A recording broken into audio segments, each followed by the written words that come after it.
Hi, I'm Dr. Hackie Reitman. Welcome to another episode of Exploring Different Brains. And today we've got Clay Moyle with us. Clay is a boxing biographer, and his own brain is a little bit different, as you're going to be about to hear. He's a very interesting guy. Clay, welcome to differentbrains.org. Thank you, Hackie. It's good to be here. Well, you're a noted boxing historian. Tell us about some of the books you've written. I've written three biographies. The first of those was about a fellow named Sam Langford, who was a contemporary of Jack Johnson's in the early 1900s, and really interesting character. The second one is as a fellow who fought around the time of Jack Dempsey, and his name was Billy Miske. And then finally, co-authored a third one with the nephew of Tony Zale, about Tony Zale, middleweight champion in the late 30s and 1940s. Okay, why don't you introduce yourself better than I just did, too, so our audience knows more about you? Well, what would you like to know about me? Well, where'd you grow up? I grew up in the primarily in the Seattle area. My folks moved over to a smaller island called Bainbridge Island, which is about 30 minutes across Puget Sound from Seattle. I'm living closer to the Tacoma area these days. 62 years old. And I've been in the transportation industry for approximately 42 years now. Tell us about your company and what they do. Well, I work for an organization called Carlile Transportation Systems, and we ship primarily to Alaska. We're a trucking company, but we also move a lot of our product over the water via steamship and barge as well. So we handle a lot of intrastate Alaska moves. Many people are familiar with Carlile from the show Ice Road Truckers. They were a prominent company on that show when it originated. All right, now we are differentbrains.org, and tell us about why your brain is different and how that transpired. It's about 3.5 years ago now. I was things were going along smoothly, sailing along, no issues, and I fell off a step ladder. I was probably about 8 feet in the air, and picking apples of all things. Went to reach for one and overextended myself, and ladder went one way and I went the other way, and I very quickly reached out and tried to break my fall by grabbing onto a small branch, which immediately broke.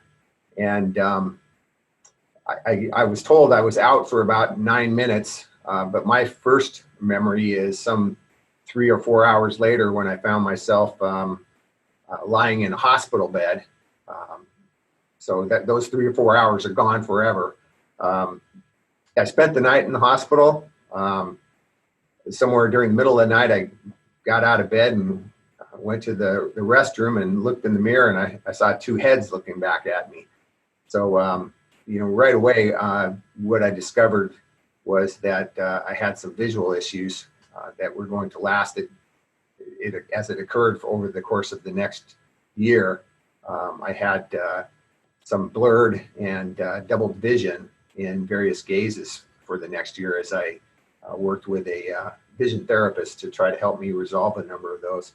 Initially, I was so hyper focused on the visual challenges that although I learned right away that I had suffered what they termed a mild concussion or a mild traumatic brain injury, and that they told me it would probably be about 6 months time to recover from that.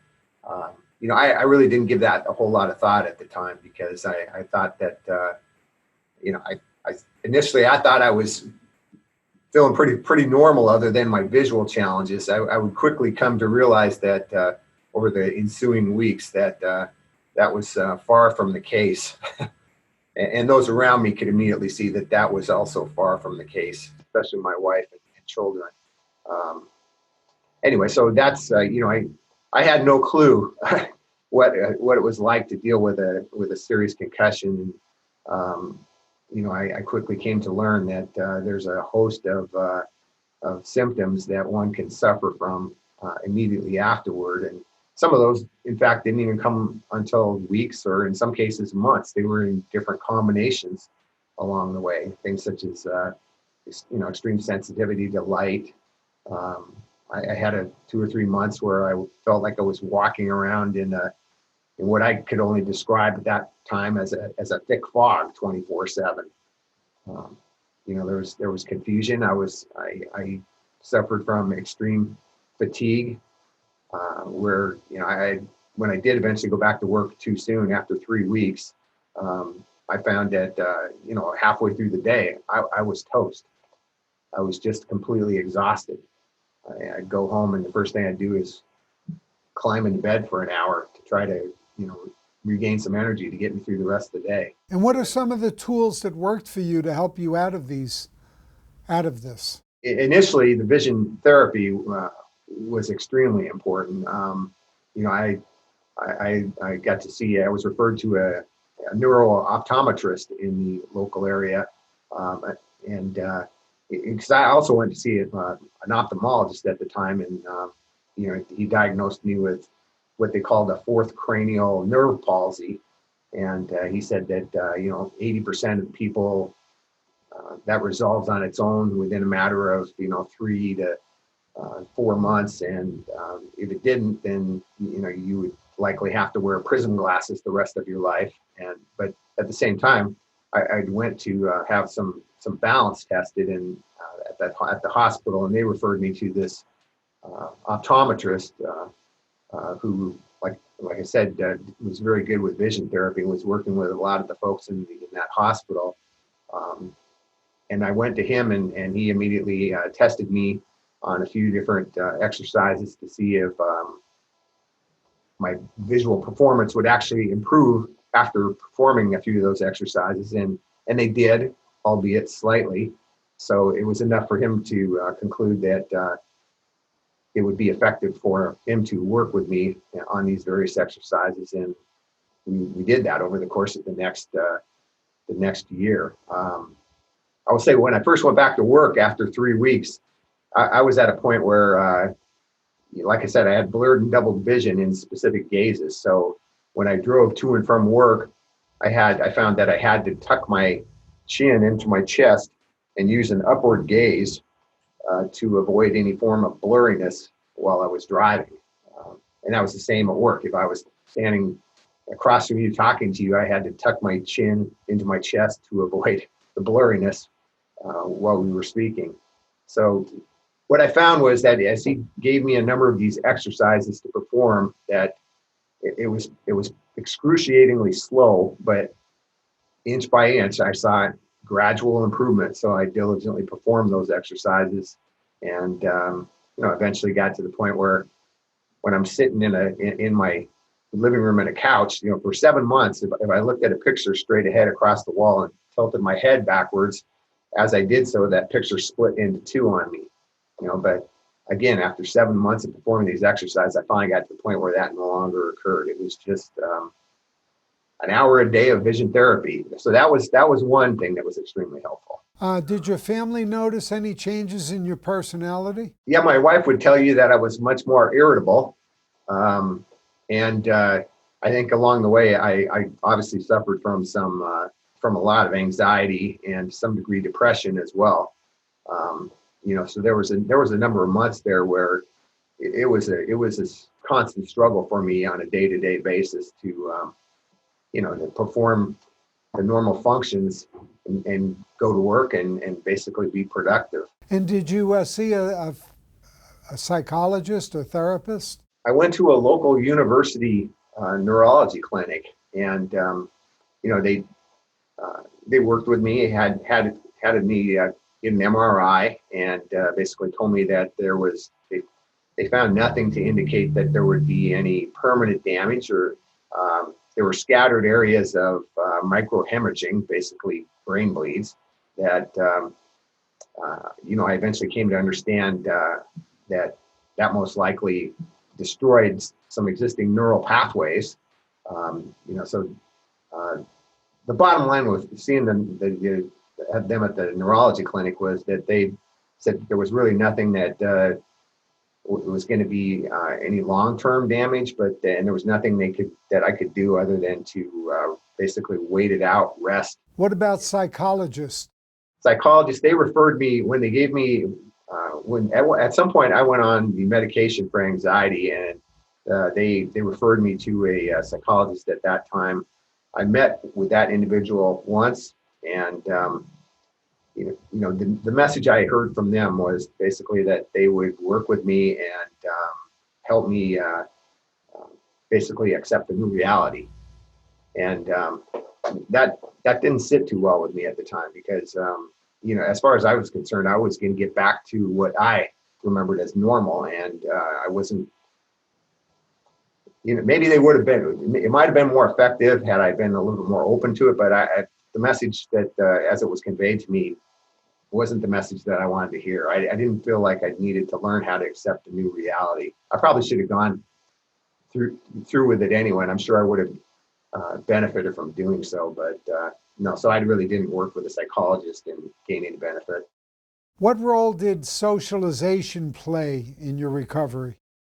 I guess, I have a theory on that. And to some extent, I think just forcing myself to get back out there and try to function as well as I could at the time in terms of working and interacting with folks forced me to basically get on with the business of living again. And like I made reference to the neural pathways that I believe were destroyed as a result of the brain bleeds. Because of neuroplasticity and the fact that we can create new neural pathways as a result of our daily experiences, I think that socialism and getting back out there and going to work and starting to work out again and just trying to live as normally as possible facilitated the creation of those new neural pathways. So from that standpoint, I think that was important. What's the biggest one piece of advice that you would have for someone, understanding that every head injury is different, of course, but what's one piece of advice you would have for someone who's sustained a traumatic brain injury? Well, the treatment that I received that I think was the biggest benefit, although I will say the division therapy I received from the optometrist was extremely beneficial. But I think the number one biggest treatment that I received was when I finally went to go see a functional neurologist. I really didn't know anything about functional neurology until I guess it's just slightly over a year ago. Shortly after my head injury, someone suggested I go see a chiropractic neurologist. And at the time, I didn't do any research into exactly what it is they do. I remember thinking that, I have a head injury. Well, what on earth can a chiropractor do for me? But again, a little over a year ago, that came up again, and they were referred to this time as a functional neurologist. And I started to do some investigation into functional neurology and what it is they do, and went ahead and set up a visit to go down to have an evaluation. It was a pretty extensive 2.5 to 3 hour evaluation where, what they do essentially is do some testing on you where they, for example, they do what it's called a VNG.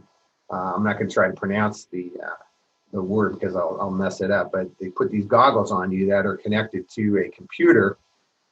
And as you're looking at things on the wall, like the movement of a dot that's jumping from point to point on the wall or moving smoothly, they're able to track the movement of your eyes as you do so, or when you're in different head positions, see how your eyes are moving and whether they're moving in concert with one another. In essence, the way I would term it is that the eyes, in effect, are kind of represent a window to the brain for them, because it gives them an opportunity to see whether or not your sensory processing is integrated and things are working as they're supposed to. They also put me through a number of some balance testing. where you stand on a platform and you're turning and shifting in different positions and moving your head in different ways and with your eyes open or with your eyes closed. And they can measure, because of that platform, how you're adjusting to those movements with your feet and your weight on both of those feet. So all of this testing that they do essentially helps them to identify how well your system is working together in terms of your sensory processing and sensory integration.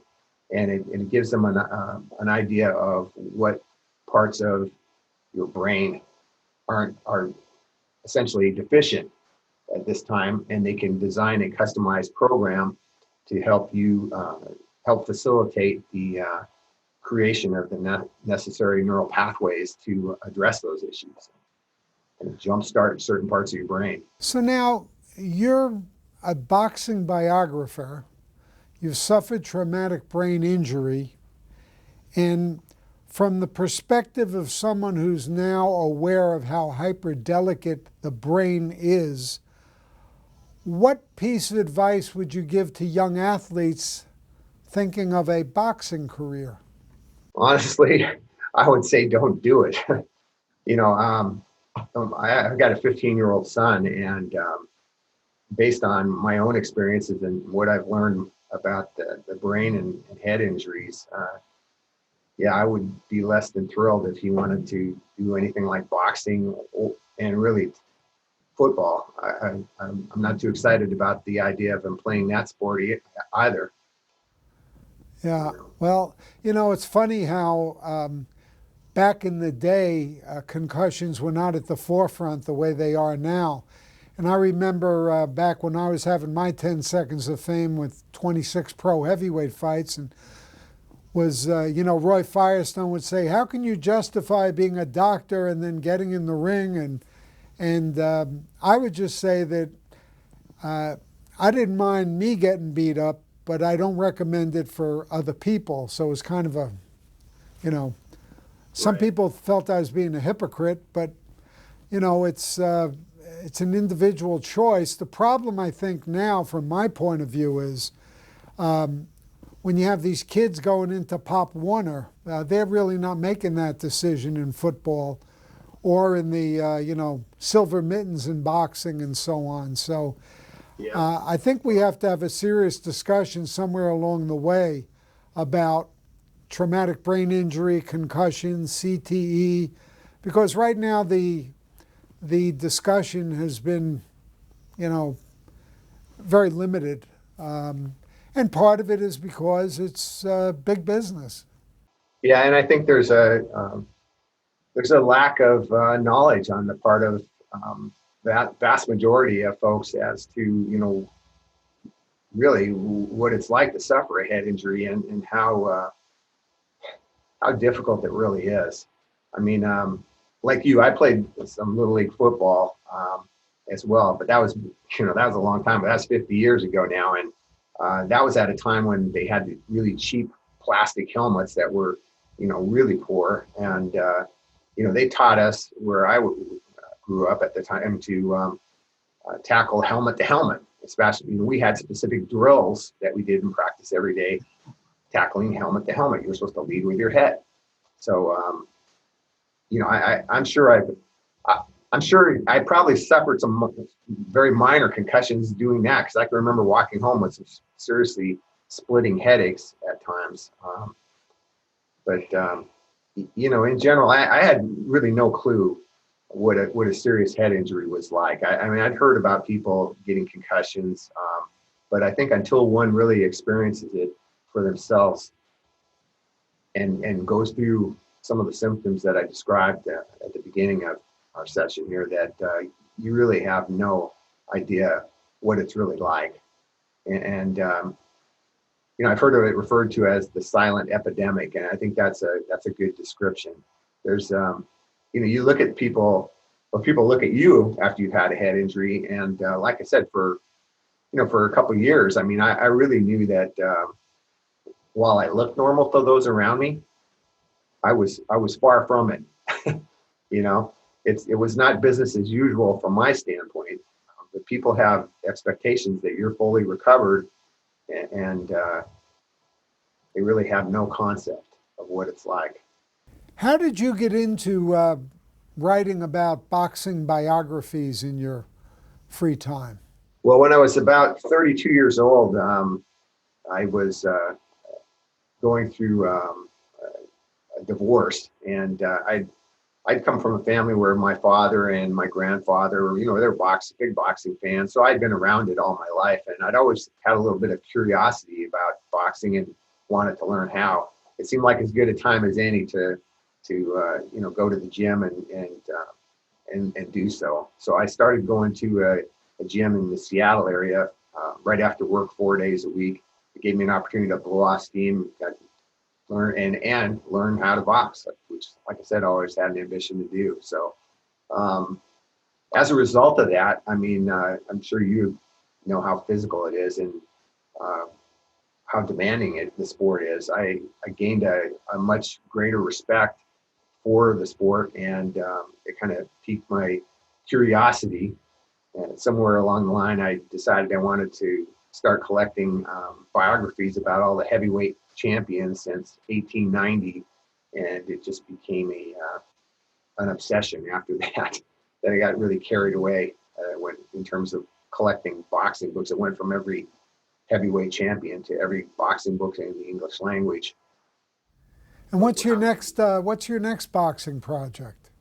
Well, I'd love to write a biography about Bo Jack.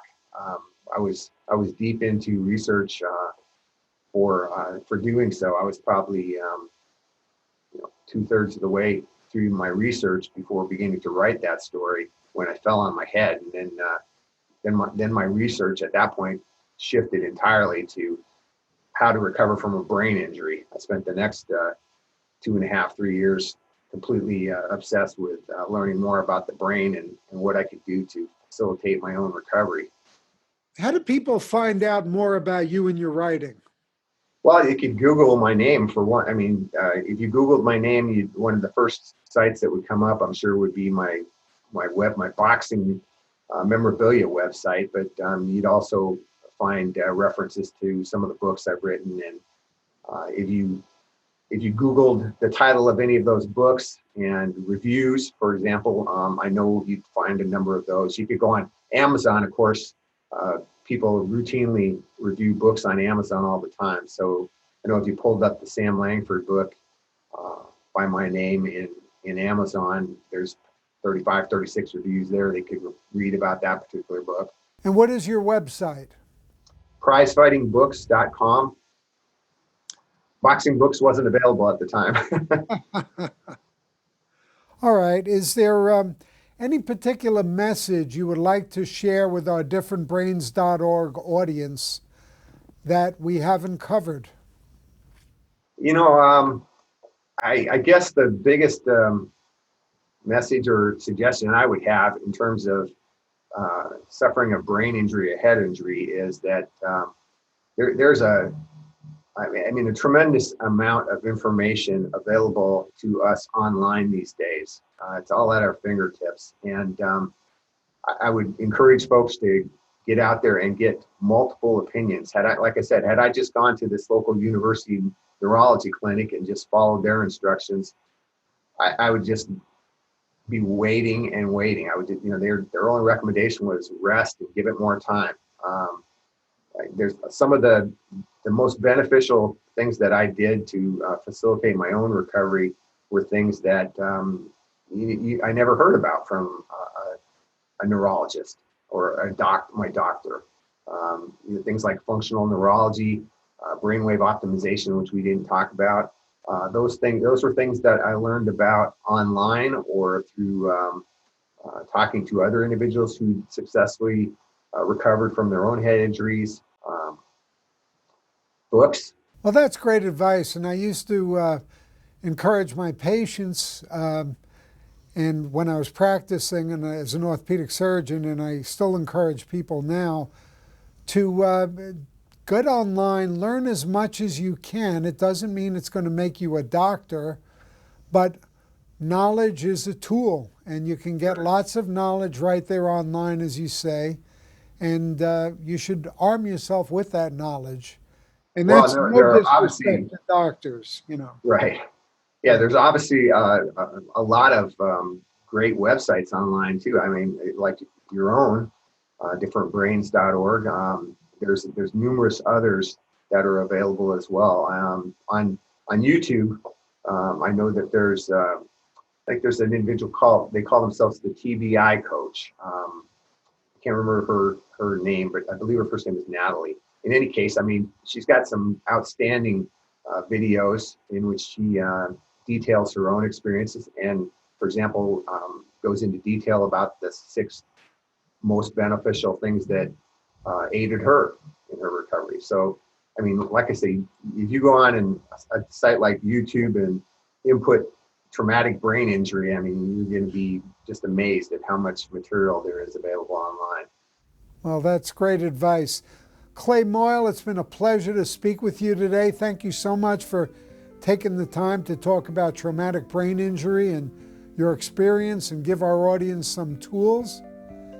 And it's been a great pleasure. Thank you very much. Thank you. I enjoyed it very much, Hackie.